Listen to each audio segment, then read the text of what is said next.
China ने अपने करोड़ों लोगों को गुर्बत से निकाला है। बांग्लादेश जो है गारमेंट्स की एक्सपोर्ट में चाइना को क्रॉस कर गया। बीए एमए कर लेता है और उसके बाद वो उसके पास एक ही ऑप्शन रहता है कि वो सिर्फ टीचिंग कर सकता है या कुछ, उसके पास कोई स्किल सेट नहीं होता है। हमारा एजुकेशन एक सिस्टम, एक मशीन बन गया है जहाँ से लोग एजुकेशन लेते हैं बगैर स्किल के। एक बच्चा पढ़ लिख जाता है, हमारे इलाके का बीओ पारी उससे ज़्यादा कमा रहा था। द रीज़न इज़ कि बीओ पारी के पास एटलीस्ट कुछ स्किल्स है। हम कमाने के बजाय मांगने को तरजीह दे रहे हैं। क्या हम सब ऐसे हैं? दीगर ममालिक में जाते हैं और वहाँ पे उनको बड़ी बड़ी कामयाबियाँ मिलती हैं, लेकिन वो यहाँ पे रह के बड़े काम नहीं कर सकते। पाकिस्तान में एलन मस्क क्यों नहीं पैदा हो रहा? बिल गेट्स पाकिस्तान में क्यों नहीं पैदा हो रहा? क्यों कोई बड़ा काम नहीं कर पा रहे? किसी तगड़े पुलिस वाले को पकड़ लो, कुछ तगड़े एफआईए वाले को पकड़ लो, वो 2 मिनट में आपको निकलवा लेगा, लेकिन कोर्ट में क्या खजर खुआर हो जाएगा। This is the mentality of the people. ऐसे हम 130वें नंबर पे नहीं आए। इंसाफ सबके लिए बराबर अगर नहीं करेंगे ना, एज ए ओवरसीज पाकिस्तानी अगर ये सोचता हूँ। हमने बेस्प की लाइन में लगाया, बेनज़ीर इनकम सपोर्ट की प्रोग्राम के लाइंस में हमने उनको 12-12 हज़ार रुपये दे दिए। दीगर कौमें जो हमारे बारे में वो सोचती हैं वो भिखारी। मुख्तसर वक्त में ये बात नहीं हो सकती, दर्द इतने हैं खुलासे में नहीं आएंगे। नाज़रीन इकराम, पाकिस्तान में हम गुर्बत और बेरोज़गारी का किस तरह से ख़ात्मा कर सकते हैं, इस सीरीज़ में हम ये डिस्कस करेंगे और हम पाकिस्तान के प्रोफेशनल्स को इस अपनी सीरीज़ में लेके आएंगे और उनके साथ हम ये डिबेट करेंगे कि हम पाकिस्तान में गुर्बत और बेरोज़गारी का ख़ात्मा कैसे कर सकते हैं। तो आज के जो हमारे गेस्ट हैं बहुत स्पेशल हैं, किसी तारुफ़ के मोहताज नहीं हैं, मारूफ सोशल वर्कर हैं, CEO ANK global chartered accountant हैं। दुबई में इनका सेटअप है, पूरी दुनिया में अपना बिज़नेस करते हैं, मुख्तलिफ़ ममालिक में इनके ऑफिसेज़ हैं। तो बग़ैर आपके और इनके दरमियान ज़्यादा देर हायल हुए मैं इनकी जानिब जाऊँगा।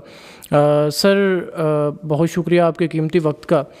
सर हमारे पास 2 ऑप्शन हैं। एक तो ये है कि वो कौमें जो कुछ ऐसी जिनको हमारे साथ आज़ादी मिली, कुछ ऐसी जिनको बाद में हमसे आज़ादी मिली, वो हमसे आगे निकल गए और हम हैं कि दिन ब दिन जो है ना वो तरक्की मकूस कर रहे हैं, पीछे की जानिब जा रहे हैं। अब एक तो ये है कि हम रोना धोना शुरू कर दें कि भाई हमारे DNA में ही तरक्की करनी नहीं है, हम नहीं कर सकते हैं। एंड सेकंड ऑप्शन ये है कि भाई हम कमर बंद बांधें और मेहनत करें और देखें कि वो कौमें जिन्होंने तरक्की की है, चाइना ने अपने करोड़ों लोगों को गुर्बत से निकाला है, बांग्लादेश ने, आज की अभी खबर है कि बांग्लादेश जो है गारमेंट्स की एक्सपोर्ट में चाइना को क्रॉस कर गया, जो सुपर पावर बनने जा रहा है उसको क्रॉस कर गया।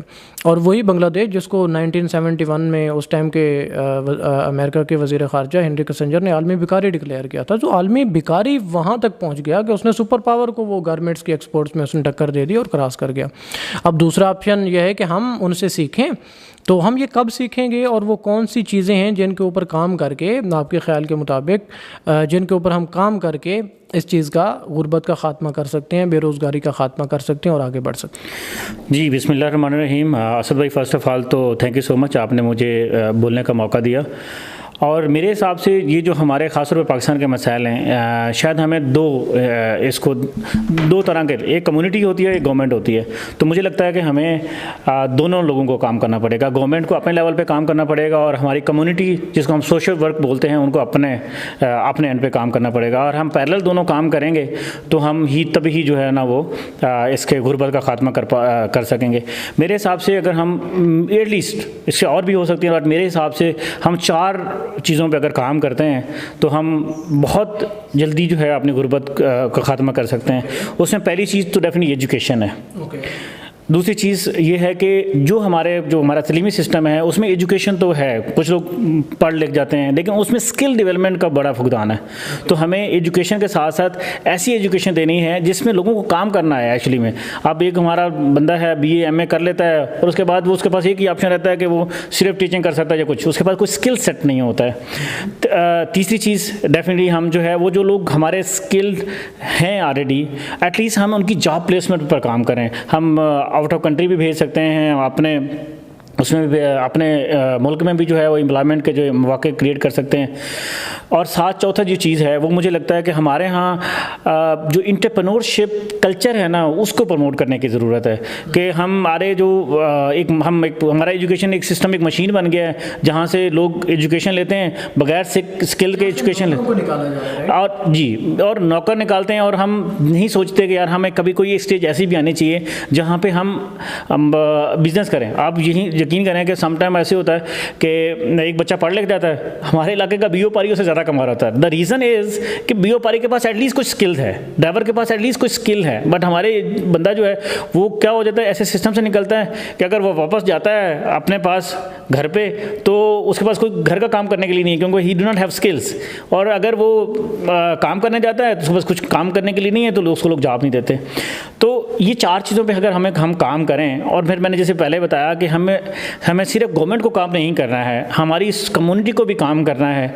हम मिसाल के तौर पे हम अक्सर ये सोचते हैं कि यार मैं अगर इंडिविजुअल बात करूँ तो हम ये सोचते हैं कि यार हमारे पास हमारे पे इतने रिसोर्सेज नहीं है, हम क्या ऐसा काम करें कि हम एजुकेशन पे काम कर सकते हैं। मिसाल के तौर पे अगर मैं सिर्फ छोटे छोटे काम भी कर लूँ, मिसाल के तौर पे मैं ये करता हूँ कि मैं अपने इलाके में ये इंश्योर करता हूँ कि कम अज़ कम हर बच्चा जो मेरे गाँव का है या मेरे शहर का है, जो मेरे करीबी है, वो एटलीस्ट मैं ये सिर्फ इंश्योर कर पाऊँ या ये इंपॉर्टेंस को रियलाइज़ करा पाऊँ कि आपने अपने बच्चे को स्कूल भेजना है। तो बच्चा अगर स्कूल चला जाएगा तो डेफिनेटली ज़्यादा चांसेस हैं कि उसमें कुछ न कुछ ज़्यादा एक रेशो से पढ़ पाएंगे। मैं अगर कोई बच्चा मैं देखता हूँ कि यार वो आगे नहीं बढ़ पा रहा है एजुकेशन में, तो मैं एटलीस्ट उसको मैं कोई ऐसी लिस्ट बना सकता हूँ NGOs की, मैं कोई लिस्ट बना सकता हूँ जहाँ पे उसको सपोर्ट मिल सकती है और मैं उसको उनसे कनेक्ट भी कर दूँ। ठीक है, तो इसमें कहीं मुझे पैसा नहीं चाहिए। तो मैं अगर ये काम करता हूँ तो हम बड़े लेवल पे जो है वो एटलीस्ट बहुत से लोगों को एजुकेशन दे सकते हैं। और एजुकेशन मुझे लगता है कि एक ऐसा सोर्स है जिससे हम कभी ज़िंदगियों को तो बदल सकते हैं। हम गुर्बत अदरवाइज़ क्या होता है हमारे, अब मैं गांव से बिलोंग करता हूँ, हमारे यहाँ क्या होता है कि एक बंदा है जो कि एक जगह काम करता है, 15,000 10,000 कमाता है, फिर उसका बेटा उसके साथ जुड़ जाता है, फिर उसका पोता उसके साथ जुड़ जाता है, और वो 10-15 हज़ार में पूरे ख़ानदान ज़िंदगी गुजार देता है। तो उनकी बेसिक नीड्स ही उससे पूरी नहीं होती हैं, तो एजुकेशन कहाँ से हासिल कराएंगे। तो मैं एडवाइस करूँगा जहाँ सोशल वर्क को काम करना चाहिए वहाँ पे गवर्नमेंट को काम करना चाहिए, वहाँ पे वालिदैन को भी ये रियलाइज़ करना चाहिए कि हम बेशक भूखे रहें, चाहे हम चटनी से खाएं, चाहे हम कुछ और ना करें, लेकिन हम ज़रूर कोशिश करें कि हम अपने बच्चों को तालीम दें। और अगर बच्चों को तालीम दे पाए तो यकीन करें कि एक बच्चा भी अगर पढ़ जाता है ना तो वो पूरे ख़ानदान की काया पलट सकता है। ठीक है, तो हमें पहला तो एजुकेशन पे काम करना चाहिए। फिर दूसरा, जैसे बताया कि स्किल डेवलपमेंट पे तो बहुत से लोग हैं, जैसे माशाल्लाह से आप भी IT के ऊपर बहुत से काम कर रहे हैं। इस तरह से लोग डिफरेंट जैसे मैं एग्जांपल देता हूँ, एक मजदूर है मिसाल के तौर पे, अब मजदूर है वो 10,000 कमाएगा, लेकिन उसी को अगर आप वेल्डिंग सिखाते हैं, उसी को आप थोड़ी सी स्किल्स डेवलपमेंट करते हैं तो वो 10-20 कर लेगा। ठीक है, इसी तरह से हमारा एक सिंपल ग्रेजुएट है, BA FA पास है, अगर हम उसको थोड़ी सी IT के स्किल दे दें, उसको कुछ और हुनर सिखा दें, तो वो उसकी जो एजुकेशन है ना, वो उसकी जो इनकम है वो उस पर 4 गुना इजाफा कर देगा। ठीक है, तो हमें स्किल्स पे अगर हम इस तरह से काम करें तो हम जो है ना वो तीसरी चीज़, जैसे हम ज़्यादातर मैं देखता हूँ कि हमारे लोग क्या करते हैं कि खाना खिला दिया, ये कर दिया, लंगर खाना ओपन कर दिया, ये बहुत ज़रूरी है, लेकिन जिसको भूख लगी होती है ना, ये उसको एहसास होता है कि उसके खाने की क्या इंपॉर्टेंस है। ये चीज़ें बहुत ज़रूरी हैं, लेकिन मुझे लगता है कि मेरे पास अगर सरप्लस मेरे बेसिक अगर मैं देख रहा हूँ एटलीस्ट ऐसा भूखा नहीं है जो कि मर जाएगा, तो मुझे उसको खाना नहीं देना चाहिए, मुझे वो पैसे यूज़ करके किसी स्किल्स डेवलपमेंट पे या मुझे किसी को बिजनेस स्टार्ट करा के देना चाहिए। ठीक है, और हमारे ख़ास तौर पे एजुकेटेड लोगों को मैं बताऊँ आपको कि ज़रूर एक लाइफ में जो है वो आगे आना पड़ेगा और इंटरप्रेन्योरशिप कल्चर डेवलप करना पड़ेगा। जैसे मैं आगे अपनी बात बताऊँ तो एक स्टेज थी, मैं जॉब कर रहा था और ऑल ऑफ सडन मैंने सोचा कि यार मेरे पास रिसोर्सेज भी नहीं है, मेरे पास शायद मैं अफोर्ड भी नहीं कर सकता कि मैं फैमिली को कैसे पालूंगा, तो मैं क्या ऐसा करूँ कि मैं अपना बिजनेस स्टार्ट कर पाऊँ। तो मैंने एक छोटा सा सीखा, लोगों से डिस्कशन की, और मैंने रियलाइज़ किया, मैंने क्या किया, मैंने अपने साथ 5-6 पार्टनर मिलाए। उससे मुझे क्या फ़ायदा हुआ, 4-5 पार्टनर मिल गए, मेरे बिज़नेस की कास्ट, ऑफिस की कास्ट डिवाइड होगी, मेरे पास 6-7 लोग वेरिएबल कास्ट के ऊपर स्किल्ड फोर्स अवेलेबल थी और 6-7 लोग काम कर रहे थे और मैं एक ग्राउंड पे था और मैं काम कर रहा था। तो उससे क्या हुआ कि काम भी आ रहा था, एक बंदा काम करने वाला था, फिर 5 लोग जॉब कर रहे हैं, तो डेफिनेटली वो मुझे किसी हद तक सपोर्ट भी कर सकते हैं। तो एक मैं आया, फिर मेरे साथ दूसरा पार्टनर आया, फिर तीसरा आ गया, तो इस तरह से हम अल्हम्दुलिल्लाह 1 by 1 जो है वो सारे ग्रो कर गए। तो मुझे लगता है कि हमारे ना हमें स्मार्ट आइडियाज़ के ऊपर काम करना पड़ेगा। अगर हमें ज़रूरी नहीं है कि हमारे पास बहुत पैसा हो तो ही हम काम कर सकते हैं। तो ये मेरी कुछ सजेशन है। मुझे लगता है कि इन 4 एरियाज़ पे हम अगर काम करें तो डेफिनेटली हम जो है वो अपनी गुर्बत का ख़त्म कर सकते हैं। सर, जहाँ तक आपने बात की एंटरप्रेन्योरशिप कल्चर की, और आपने बात की कि हमारे जो स्कूल्स कॉलेजेस हैं, एजुकेशनल इंस्टीट्यूट हैं, वो नौकर पैदा कर रहे हैं, नौकर निकाल रहे हैं, तो मुझे कल रात जब हम वॉक कर रहे थे तो एक चीज़ जो हम डिस्कस कर रहे थे वो मुझे याद आई। वो ये कि एक गाँव का लड़का जिसने आप बता रहे थे कि MSc कंप्यूटर साइंस उसकी क्वालिफ़िकेशन है, और आपने उसको वो अगर आप ही बता दें अगेन हमारे ऑडियंस। बस मैं ये कह रहा था कि मुझे एक लड़का मिला, उसने MSc कंप्यूटर साइंस किया हुआ था, मैं नाम तो नहीं लेना चाहूँगा। तो मुझे कह रहा है कि 20,000 की जॉब दूँ। तो मैंने बोला यार ऐसे करते हैं, आप थोड़ी सी जो ना IT के स्किल्स के ऊपर काम करें। आप एक लैपटॉप लें, आप किसी शहर में जाके बैठें, एक तो आप वहाँ पर CVs भी ड्रॉप कर सकते हैं, साथ में आप थोड़ा सा फाइवर पे, अपवर्क पे, इस तरह की चीज़ें पहले स्किल्स लें, फिर इसके ऊपर काम करें। तो यकीन करें 20,000 कुछ भी नहीं है। ठीक है, आप एक USA UAE का वो एक क्लाइंट पकड़ लेंगे तो वो भी इससे आपको ज़्यादा पे करेगा। ठीक है, तो हम लेकिन हमारा अनफॉर्चुनेटली क्या है कि हम शॉर्टकट की तलाश में होते हैं। ठीक है, तो मैं बड़ी बहस की, उसके बाद उसको बड़ा समझाया, और कोई 1-1.5 घंटे के बाद जब मैं चलने लगा तो मैंने उसे बोला कि कोई और चीज़, तो कहता यार कोई जॉब हो तो ज़रूर बताना। तो 20,000 होकर जॉब हो। तो मैं कहने का मतलब ये है कि हमें जो है ना वो शायद लगता है कि हम पढ़ लिख गए हैं ना, तो हमारा फर्स्ट ऑब्जेक्टिव इज़ कि हम नौकरी लें। हाँ। ठीक है, लेकिन मुझे लगता है कि अगर आप अफोर्ड कर सकते हैं, एटलीस्ट आपके पास स्किल्स आ गई हैं, आपने तालीम हासिल कर ली है, आप एक लिटिल बिट टाइम के लिए अफोर्ड कर सकते हैं, तो डेफिनेटली आपको एंटरप्रेन्योरशिप की तरफ आना चाहिए, जिसका कोई मैच नहीं है। यकीन करें, मैं अगर अपनी पर्सनली बात बताऊं तो जब से मैंने बिजनेस शुरू किया है, मेरी अपनी इनकम में तो जो इजाफा हुआ है वो तो एक अलग चीज़ है, लेकिन मैं अल्हम्दुलिल्लाह मेरी कम्युनिटी सर्विस 100 टाइम्स बढ़ गई हैं। इस वक्त मैं मतलब शायद ही जब मुझे लगता है, मैं आपके साथ माशाल्लाह से काम कर रहा हूँ, आपके स्लाइस स्कूल पर काम किया, IT सेंटर हम मिलकर बना रहे हैं, हमारे और गांव के लड़के हैं उनके साथ मैं मिलकर बात कर रहा हूँ, अकाउंटिंग ट्रेनिंग के ऊपर हम काम कर रहे हैं। मैं जॉब सीकर्स की गैदरिंग करता हूँ, आज भी एक सेशन किया है। हम उसकी कभी बारबेक्यू करते हैं, कभी क्रिकेट करते हैं। उसके लिए मुझे टाइम भी मिला, मुझे रिसोर्सेज भी मिले। फिर मैं ICAP के साथ मैंने इलेक्शन लड़ा, और उस प्लेटफॉर्म पर मैंने अपने आप को जो भी मैं कर सकता था मैंने कंट्रीब्यूट करने की कोशिश की। बहुत से इवेंट्स, बहुत सी चीज़ें हम उस पर भी कर रहे होते हैं। फिर इस तरह से पाकिस्तान एसोसिएशन के साथ मैं काम कर रहा हूँ। तो ये सारा टाइम मिला, पैसा मिला, तो मैं अपनी ज़िंदगी से बाहर सोचना शुरू किया। लेकिन जब मुझे लगता है कि हम 9 से 8, 9, 10 बजे तक काम करते हैं, रात को सिर्फ जॉब करते हैं और हम इस तरफ नहीं जाते, तो शायद जो हमारी इनकम तो चलो ठीक है, जो ग्रो करते हैं, लेकिन मुझे लगता है कि यार हमारा टाइम इतना उधर लगता है कि हम इस तरह की चीज़ों के लिए नहीं सोच सकते, जो कि अगर हम एंटरप्रेन्योरशिप की तरफ आएँ तो हम शायद अपनी अर्निंग भी कहीं ना कहीं बढ़ा सकते हैं, और प्लस हम जो है वो। और दूसरी एक चीज़ जो मैं आपको बोलूँगा ना, तो हम सबको ये सोचना चाहिए कि how we can contribute for others.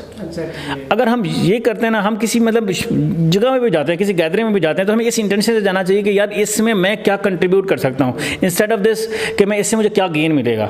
अगर हम सारे लोग एक कंट्रीब्यूशन की नीयत से अगर हम काम करते हैं ना, तो फिर इंशाल्लाह एक ऐसी सिनर्जी क्रिएट होगी जिससे मेरा तो एक जो बंदा कंट्रीब्यूशन की नीयत से सोच रहा है उसका भी फ़ायदा होगा और बाकी लोगों का भी फ़ायदा होगा। बिल्कुल। अच्छा, जहाँ तक बात है ना उस MSc जिस लड़के ने की हुई थी, MSc कंप्यूटर साइंस। अच्छा, इसमें हम 2-3 चीज़ें और इसमें समझने की कोशिश करते हैं कि उसकी क्वालिफ़िकेशन है MSc कंप्यूटर साइंस और वो जॉबलेस है, उसके पास जॉब नहीं है। अच्छा, अब हमारा जो कि मैं भी गांव से बेसिकली बिलोंग करता हूँ, आप भी, तो हमारा जो उस साइड का है वो, तो वहाँ पे ये भी एक मेंटेलिटी है कि यार पढ़ लिख के भी या तो जॉब ही करनी है, और अगर जॉब नहीं हो तो यार फलां जो पढ़ा था तो उसकी जॉब नहीं हुई, तो मतलब आसिफ पढ़ा था, आदिल पढ़ा था, कोई भी XYZ कोई भी पढ़ा था और उसकी जॉब नहीं हुई थी, तो तुम्हारी जॉब कैसे हो जाएगी। तो एक तो ये है। अब दूसरा ये है कि वो जो जिसकी क्वालिफ़िकेशन थी MSc कंप्यूटर साइंस और वो जॉब के लिए कह रहा था, एक तो ये है कि लोग उसको देख के बाकी अपने बच्चों को वो कहेंगे कि यार उसकी नहीं हुई, उसने क्या कर लिया MSc करके। अच्छा, इसमें मैं ये समझता हूँ कि उसने MSc की है, लेकिन MSc के साथ जो आपने अभी जिक्र किया कि education with skill, not without skill. मतलब अभी हमारे पास कोई ऐसा बंदा है कि जिसकी बहुत सारे बल्कि ऐसे बंदे हैं कि जिनकी क्वालिफ़िकेशन मैट्रिक है, इंटर है या बैचलर है, यानी कि मास्टर से कम है, बट वो IT में अच्छा अर्न कर रहे हैं। इवन कि मेरी अपनी टीम में बहुत सारे ऐसे लोग हैं, बहुत सारी ऐसी टीचर्स हैं। तो मतलब उन्होंने किस चीज़ के ऊपर फोकस किया? स्किल के ऊपर। और स्किल पे फोकस करके उन्होंने कुछ ने तो अपना बिजनेस भी खड़ा कर लिया और कुछ ने जॉब्स कर ली, और दूसरी तरफ उसने एमएससी कर ली, और एमएससी करने के बाद फिर भी वो उसका एक तो उसकी मेंटेलिटी वही जॉब वाली है, और दूसरी ये है कि वो बिल्कुल बेरोज़गार है। तो इस चीज़ को तो आपने ये जो 4 पॉइंट्स बताए उसमें इस चीज़ को तो बहुत आप कह लें कि तक़वियत मिलती है कि इसके स्किल के बगैर, मतलब अगर आपके पास डिग्री भी नहीं है तो मेरे ख़्याल में वो किसी काम की नहीं है। अगर इस मिसाल से हम देखें तो मेरे ख्याल में ऐसे ही है। इसमें थोड़ा सा जो ऐड करूँगा ना, देखें, एक अगर एमएससी वाले बंदे को अगर आप आईटी सिखाते हैं ना, या इवन भेड़े में चढ़वाते हैं ना, और उसका जो होता पोटेंशियल होता है टू लर्न, वो कहीं ज़्यादा होता है एक अनपढ़ से या फिर बीए पास से। ठीक है, तो मैं ये तो नहीं कहूँगा कि अगर किसी ने एक अच्छी एजुकेशन हासिल कर ली है तो वो बिल्कुल बेकार है, उसको नहीं करना चाहिए, लेकिन मुझे लगता है कि उनको स्किल्स सीखनी चाहिए। और फिर दूसरा ये थोड़ा सा ना, देखें मैं बताऊँ आपको, हम लोगों को ना बड़े शहरों की तरफ मूव करना चाहिए। मतलब ये अगर हम पढ़ ले गए हैं तो हम सब जाके बैठ जाएं। खासतौर में अपने गाँव में बात करूँ तो जो लोग अनएम्प्लॉयड हैं, तो मैं उनको ये मशवरा दूंगा कि यार आप थोड़ा सा बड़े शहर में मूव करें, आप वहाँ पे जाएं, आपने कुछ ना कुछ करते रहें। देखिए मैं आपको बताऊँ, मैं हमेशा से मुझे लोग बोलते हैं कि यार हम कैसे ग्रो कर सकते हैं अपनी लाइफ में, तो मैं उनको ये एडवाइस करता हूँ कि यार आप एक दिन अपना बैठें, आप वो एक्टिविटीज़ के ऊपर लिखें कि यार जो आप एक्टिविटी कर सकते हैं इस वक्त। मिसाल के तौर पर एक एक्टिविटी हो सकती है आप CV एक डोर टू डोर दे के आ सकते हैं। आपकी एक एक्टिविटी हो सकती है कि आप डिफरेंट इवेंट्स हो रहे हैं, नेटवर्किंग इवेंट्स हो रहे हैं, आप वहाँ पे जा रहे हैं। आपकी एक एक्टिविटी ये हो सकती है कि आप कुछ रीडिंग कर रहे हैं। आपकी कोई एक्टिविटी ये हो सकती है कि आप IT की स्किल्स हासिल कर रहे हैं। कुछ भी एक्टिविटी लेखें जो कि आपके बस में है, और प्लीज़ आप उस एक्टिविटी पे फोकस करें, और इंशाल्लाह ये तो वो एक्टिविटी आपको ऐसे रास्ते पे पहुँचा देगी जो कि आपके लिए सक्सेस का रास्ता होगा, या वो एक्टिविटी से आपको एक और रास्ता मिलेगा जो कि आपको सक्सेस की तरफ लेके जाएगा। तो हमें हाथ पे हाथ रख पे नहीं बैठना है, हमें कुछ ना कुछ आइडेंटिफाई करना है कि हम हर वक्त कुछ ना कुछ आगे बढ़ने के लिए करते रहें, और इंशाल्लाह हम जब कोशिश करेंगे तो हमें ज़रूर कामयाबी मिलेगी। और इसके अलावा सर आपने जिक्र किया कि आप इस चीज़ को तरजीह देते हैं कि ठीक है, खाना खिलाना भी अच्छा काम है, नेक काम है, एक भूखे को खाना खिलाना सवाब का काम है, लेकिन बजाय इसके कि हम उनको उनकी वक्ती सपोर्ट करें, उसकी बजाय हमें कुछ ऐसा कर देना चाहिए कि हम उनको कोई छोटा सा कारोबार करके दें। तो मुझे वो कल रात वाला वाक़या याद आ रहा है। कल रात हम एक साथ ही थे, शॉपिंग के लिए गए हुए थे, तो वो एक बच्चा जब आया तो आपने मुझे कहा कि आसद भाई इसको पैसे देने चाहिए। तो मेरा यही था आपको जवाब कि इसको पैसे, मतलब एक तो जो हम सोशल वर्कर्स हैं हम तो कहते हैं कि अभी आते हुए भी हम गाड़ी में डिस्कस कर रहे थे कि यार मैं पैसे अपने पास नहीं रखता, लड़के के पास रखता हूँ। रीज़न ये कि कोई भी मांगने वाला निकाल के दे दिए, बस खाली हो जाए, हम हमारी खैर है, बस कोई जो है ना वो ज़रूरतमंद ना रह जाए। अब मेरा जवाब ये था कि इसको मैं पकड़ूँ, इसको मैं ले जाऊँ साथ, या इसको मैं मतलब अगर नहीं साथ लेके जा सकता तो इसको मैं देखूँ, इसके माँ बाप से जाके मिलूँ, और इसको या तो मैं बेहतर तो यह है कि स्कूल में जाके दाखिल करवाऊँ, ये पढ़े और इसकी जो बेसिक नीड्स हैं, अगर ये प्रोफेशनल भिखारी नहीं है तो हम वो पूरी करें। और दूसरी ये है कि अगर वो नहीं स्टडी कर सकता या कुछ इस तरह के मसाइल हैं तो हम उसको कोई ऐसा कारोबार करके दे दें। तो मतलब इसके ऊपर बहुत सारे ऐसे इदारे हैं। हम देखते हैं कि अगर हम इस्लामाबाद की बात करें, रावलपिंडी की बात करें, दीगर शहरों की बात करें, तो हमें जगह जगह पे बोर्ड दिखाई देते हैं, फ़लाँ फ़री खाना, फ़लाँ फ़री खाना। तो क्या इन चलो सब को नहीं, चलो मतलब एक हम कह लेते हैं कि यार चलो 10 किलोमीटर के अंदर एक हो जाए या 20 किलोमीटर के अंदर एक हो जाए, बजाय जगह जगह पे होने के।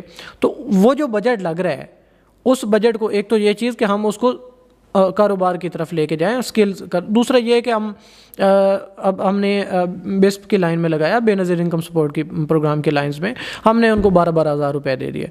अब मतलब एक पहले हमारी कौम की मेंटेलिटी है, हम इंटरनेशनली हमारे जो एक दीगर कौमें जो हमारे बारे में वो सोचती हैं वो भिखारी, अब और हम भी वही कर रहे हैं। मतलब हाँ, एक खातून है, उसको पता है कि मैंने 3 महीने बाद जाके 12,000 ले लेने हैं। अब पूरे 3 महीने यानी कि 90 दिन उसके ज़हन में वही 12,000 चल रहे हैं। मतलब उसको पता है कि कितने 80 दिन हो गए, 70 दिन हो गए, मतलब इतने दिन रह गए हैं, मैंने 12,000 ले लेने हैं। अब वो अपने ज़ाहिर बात है बच्चों के साथ भी डिस्कस कर रही होगी। अब बच्चा कहता है अम्मी मैंने शूज़ लेने हैं। ओके क्या बेटा, वो पैसे आएंगे 12,000 रुपये, तो उसमें से मैं आपको ले। अब वो बच्चे मतलब वो एक एम्प्टी मेमोरी कार्ड है, तो उसमें तो हमने जो उस चीज़ को उसमें सबमिट करनी है उसने वही रोल प्ले करना है। तो मतलब कि आप नहीं समझते कि ये चीज़ें हमें ख़त्म कर देनी चाहिए? अच्छा, एक तो ये बच्चे वाली मिसाल से मुझे याद आया, मैं एक दफ़ा बैठा था तो मैंने सोचा कि यार हमारे गाँव के बच्चे क्यों नहीं पढ़ते। तो उसमें मुझे एक जो चीज़ मैंने फ़ील की कि हमारा जब कोई जानवर बिकता है ना तो हम उसको नया सूट लेके देते हैं, जब हमारा कोई ऐसा कोई शादी आती तो नया सूट लेके देते हैं। लेकिन मैं चाहे क्लास में टॉप करूं, चाहे मैं जो मर्जी करूं, मुझे कोई अप्रिसिएशन नहीं मिलेगी, मुझे कोई गिफ्ट नहीं मिलेगा। तो we have to create the culture कि हम एक्चुअली में हमने किस डायरेक्शन पे लगाना है डेफिनेटली लोगों को, तो उसमें हम बच्चों को इनकरेज करना पड़ेगा जब भी वो उसमें जाते हैं। एक चीज़ दूसरी बात देखें, मैं आपसे शायद पार्शली एग्री करूँ कि हमें ये सारा मतलब इस चीज़ को ख़त्म करके दूसरे पे जाना चाहिए। मतलब एक मैं जो बात करना चाह रहा हूँ वो ये है कि देखें, जब भूख लगी होती है ना, कहते हैं ना जो गुर्बत जो पेट खाली है ना वो आधा कुफ्र है, ठीक है। तो हाँ, मुझे लगता है कि ये हमारा एक शॉर्ट टर्म प्लान तो हो सकता है कि हम कुछ लोगों को खाना खिला दें, लेकिन मेरा ख्याल है कि ये लॉन्ग टर्म स्ट्रेटजी नहीं होनी चाहिए हमारी, कि हम जो है ना लंबे अरसे तक हम चलो ठीक है ओके कुछ लोगों को खाना खिला रहे हैं, लेकिन अगर हमें गुर्बत से निकलना है तो हमें इसको एक शॉर्ट टर्म पॉलिसी समझ के एक टाइम के लिए, बजाय से अभी कितने साल से मैं देख रहा हूँ कि जी बेनज़ीर इनकम स्कोर प्रोग्राम चल रहा है, this is very dangerous. I mean मुझे लगता है कि यार एक शॉर्ट टर्म पॉलिसी के लिए ठोके हम कुछ लोगों का पेट भर दें, लेकिन हम अगर लॉन्ग टर्म तक यही सोल्यूशन रखते हैं तो मुझे लगता है कि ये हम इस तरह से अपनी गुर्बत को ख़त्म नहीं कर सकते। तो हमें स्किल्स के ऊपर काम करना पड़ेगा, हमें उसके ऊपर काम करना पड़ेगा, लोगों को रोज़गार देना पड़ेगा, इस साइड के हम जो है ना उसको सिर्फ भिखारी बना दें, उसको कर दें।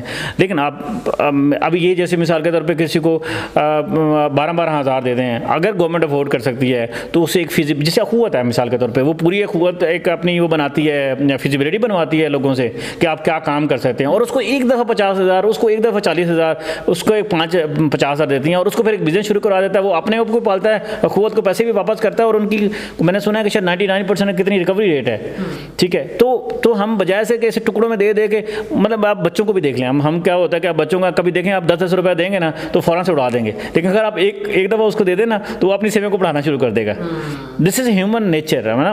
गार्डन पॉइंट के आपको जो है ना वो हमें थोड़ा सा ये करना पड़ेगा कि हम इंस्टेड ऑफ दिस कि हम थोड़े थोड़े करके दें, हम वो लोग जो साहब रोज़गार उनको कर सकते हैं, ठीक है, तो वो हम कर दें। बेशक हम शायद गवर्नमेंट का ये होता है कि हमारे यहाँ मिजाज ये है, हमारे अनफॉर्चुनेटली सियासतदान भी यही करते हैं और गरीब को भी पैसे मिल जाते हैं, तो वो यही कहता है कि गवर्नमेंट से मिला तो माले मुफ्त है और हम खा जाएँ, हम वापस करने का नहीं सोचते। तो लेकिन एटलीस्ट हम लेकिन अब हुआ है, मैं जैसे बता रहा हूँ कि वो लोग 99% रिकवरी करते हैं। द रीज़न है इसके लोग उसका पैसा नहीं खाना चाहते। लोग बोलते हैं अच्छा बड़े बड़े ये अरबों खा गए तो मुझे 10-12 हज़ार खाने में क्या है, लाइक हमारी मेंटेलिटी है लाइक। तो मुझे लगता है कि हम इस तरह की NGOs, इस तरह की चीज़ों को जो स्किल डेवलपमेंट पे काम कर रही हैं, हम इनको थोड़ा सा फंड करें। जो मुझे लगता है कि शायद इमरान खान के दौर में अखुवत ने एक एग्रीमेंट भी किया था और इस तरह से काम करने की कोशिश की थी, मुझे नहीं पता अभी क्या है।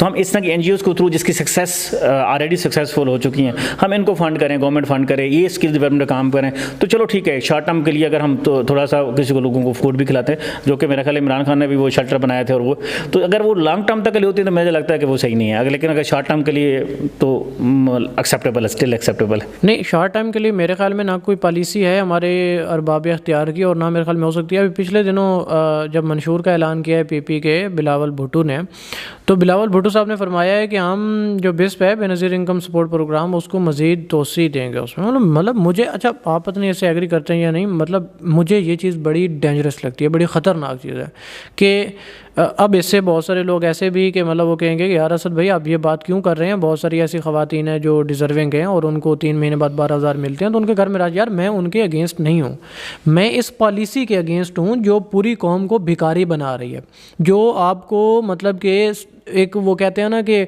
डब्बे के बाहर सोचिए आप, एक वो कुएं के मेंढक बना रही है आपको कि आपने मतलब और कुछ सोचना ही नहीं है, बस हमने आपको इतना डाल दिया, दे दिया, तो आपके बच्चों की मेंटेलिटी भी यही होगी, हमारी सारी कौम की मेंटेलिटी यही होगी।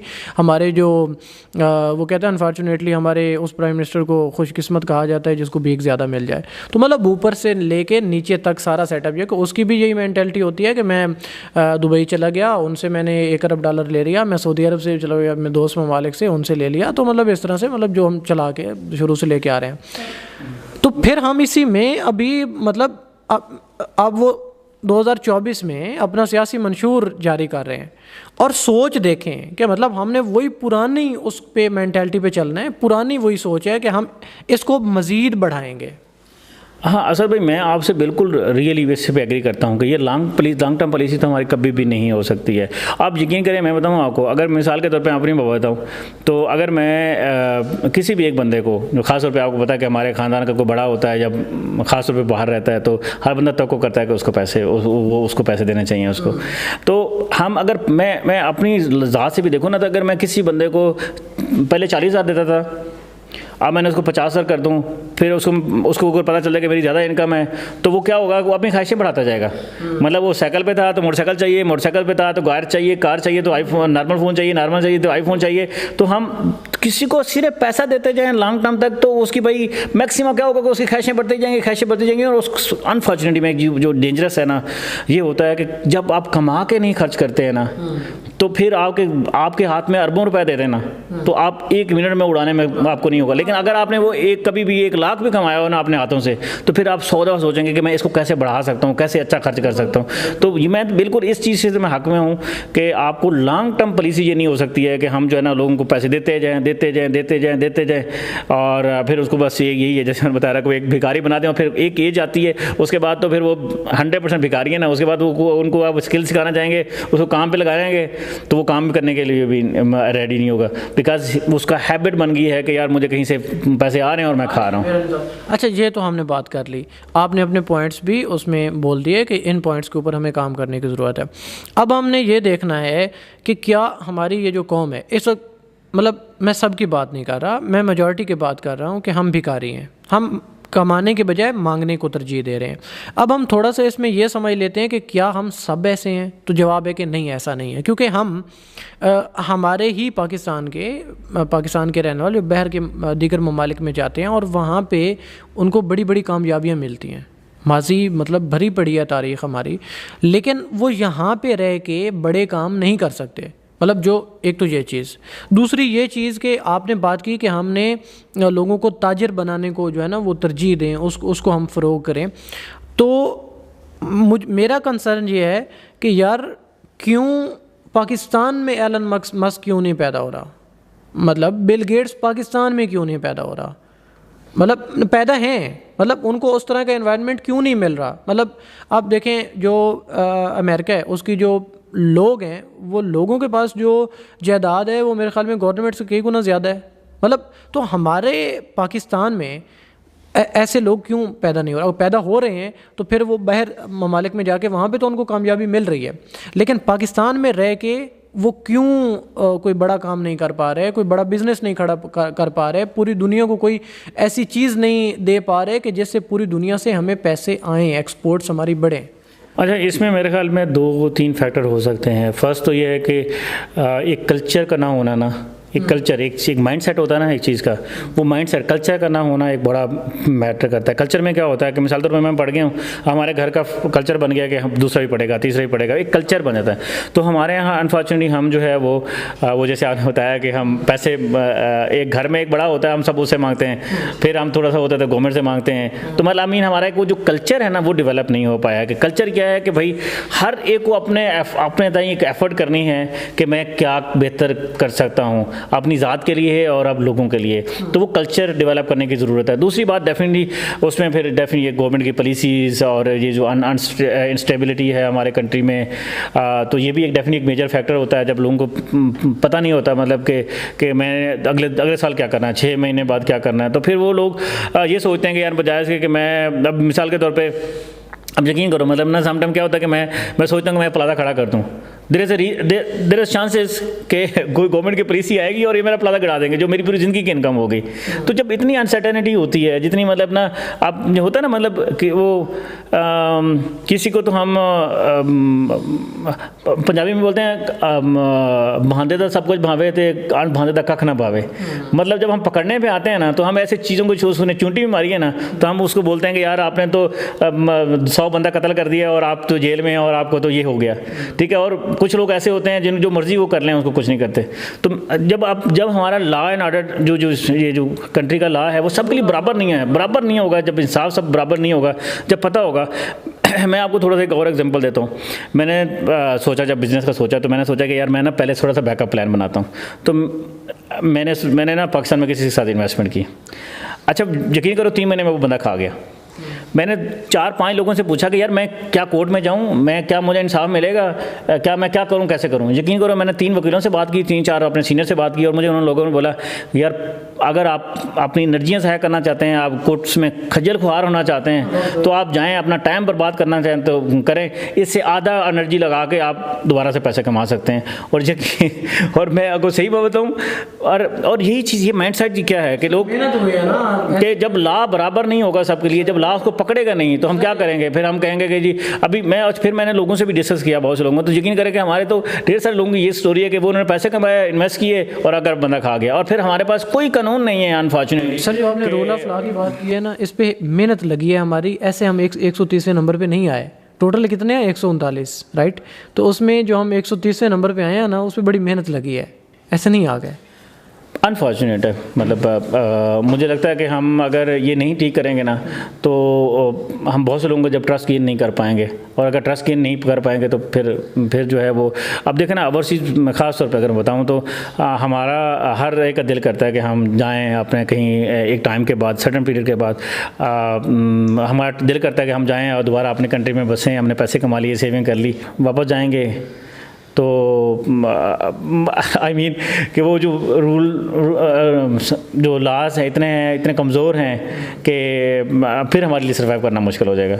ठीक है, तो मैं कहने का मतलब है कि हमें कम से कम अपनी कोर्ट्स इंसाफ सबके लिए बराबर अगर नहीं करेंगे ना, तो ये तो मैं कह रहा हूँ कि मैं सिर्फ एज ए ओवरसीज़ पाकिस्तानी अगर ये सोचता हूँ, लेकिन आप समझें कि जो मेरा दिल है, दर्द है ना, समटाइम मैं अपना, मतलब मैंने अभी क्या किया है कि मैंने सोचा कि मैं अगर गांव में अपने में कुछ कर सकता हूँ, तो मैंने तो एक एजुकेशन सेंटर बनाया, आपको पता है। दूसरा मैंने सोचा कि मैंने सोचा कि यार मैं ना थोड़ी इन्वेस्टमेंट कराता हूँ, मैंने लोगों को जानवर रखवा के दिए, और इस इंटेंशन से रखवा के दिए कि यार इससे जो प्रॉफिट आएगा डेफिनेटली आधा हिस्सा उनका होता है। अब यकीन करें कि मुझे साल के बाद अगर जो प्रॉफिट आता है ना, मुझे कम से कम समटाइम 100% प्रॉफिट आता है, लेकिन मुझे करेंसी लॉस इतना होता है कि मेरे नेट में लॉस में होता हूँ। ठीक है, लेकिन मैं क्यों करता हूँ एक चीज़, द रीज़न इज़ कि मैं थोड़ा सा मतलब क्योंकि पाकिस्तानी और ओवरसीज़ हूँ, और मैं दिल करता है कि मैं जो है ना वो लोग इससे कमाएं। लेकिन अगर आप एक न्यूट्रल आदमी को देखें जो कि सिर्फ बिजनेसमैन है, वो कैसे इन्वेस्ट करेगा जब आपका इतना करेंसी लॉस हो रही। क्यों हुआ currency loss? The reason is कि हम पॉलिटिकल स्टेबिलिटी नहीं है, और फिर और हमारा जो जस्टिस है, सिस्टम है, वो इतना तकड़ा नहीं है कि हम कोई बंदा अगर यहाँ पे इन्वेस्टमेंट करेगा तो उसको रियल में उसको पता होगा कि मेरे से कोई नाइंसाफ़ी हुई तो लॉ इज़ विद मी। यहाँ पे क्या होता है कि आपको पता है कि मैं मतलब रियली कुछ चीज़ें जो है ना मैं नहीं करना चाहता। मैंने पैसे वो बता रहा हूँ कि जो बंदे ने दिए, तो मुझे लोगों ने बोला किसी तकड़े पुलिस वाले को पकड़ लो, कुछ तकड़े FIA वाले को पकड़ लो, वो 2 मिनट में आपको निकलवा लेगा, लेकिन कोर्ट में क्या खजल खुआर हो जाएगा। This is the mentality of the people. अगर ये लोग जो मुझे सजेस्ट कर रहे हैं तो डेफिनेटली वो फील करते हैं, तो होता है ना ऐसा गाना पॉइंट।